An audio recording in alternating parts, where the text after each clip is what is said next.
Joseph, thanks for being with us this morning. Talk about the public companies that are involved in crypto, the Robinhoods, the Coinbases of the world. Less chance, certainly, for them to be cross-collateralizing, dabbling in the kind of things that FTX was. Does that make them stronger, or does it tell us that maybe they have less chance to make profit here? I think it's a double-edged sword, really. I think, firstly, you obviously have the issue that volumes and interest and volatility are going to go down in the space, which is clearly a massive negative for a lot of these companies that are operating within cryptocurrency. But, you know, that also does provide an opportunity for other exchanges to potentially take up a larger share of the market as the second largest derivative and spot exchange has filed for Chapter 11. So yeah, definitely two sides to the story for these public companies. But Joseph, how much risk is there within crypto from the sort of pancaking collapses that we've seen from stable coins to now FTX? I mean, is it at all clear how stable the existing sort of anchoring forces in the crypto ecosystem are, and what happens if either there's another run or if Q4 turns out not to be so great in terms of holiday spending? I mean, how much is the overall ecosystem at risk? I think there's a serious risk of broader contagion to the ecosystem itself.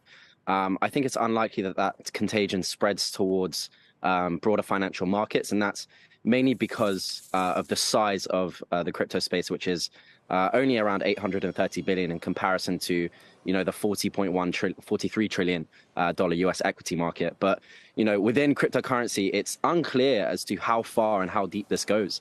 You know, contagion can last for a significant amount of time. And with the amount of companies that are involved and the amount of investments involved with FTX and following a Chapter 11, this could take a long time for this to resolve, which we're yet to find out about.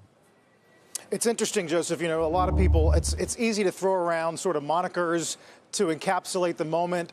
Lehman moment is one that gets thrown around a lot regarding this episode in crypto today. But it's not like there'll be some kind of rescue that's publicly financed, or there'll be no money, let's say, that's printed to work this out. It's going to be markets that work it out. And I wonder how healthy you think that is over the long term. Yeah, I mean, that's something that we published on as a Citi research group. And the last time that we published on this was Celsius and Luna. And we discussed the lack of a lender of last resort in the space, which is obviously a major problem without a clear backstop to preventing further contagion. And obviously, you know, with the Lehman collapse in 2008, there was a lender of last resort in the central banks. And the lack of one in cryptocurrency, it almost seems ironic now that we were previously thinking that, you know, Sam Bankman-Fried and FTX were providing some sort of lender of last resort optionality with, you know, RCFs to Voyager and potential bids of BlockFi. But now it seems as though that there is no significant lender of last resort. And that's why I say this could take a long time to resolve, as this is just a market event, right? And it takes time to play out.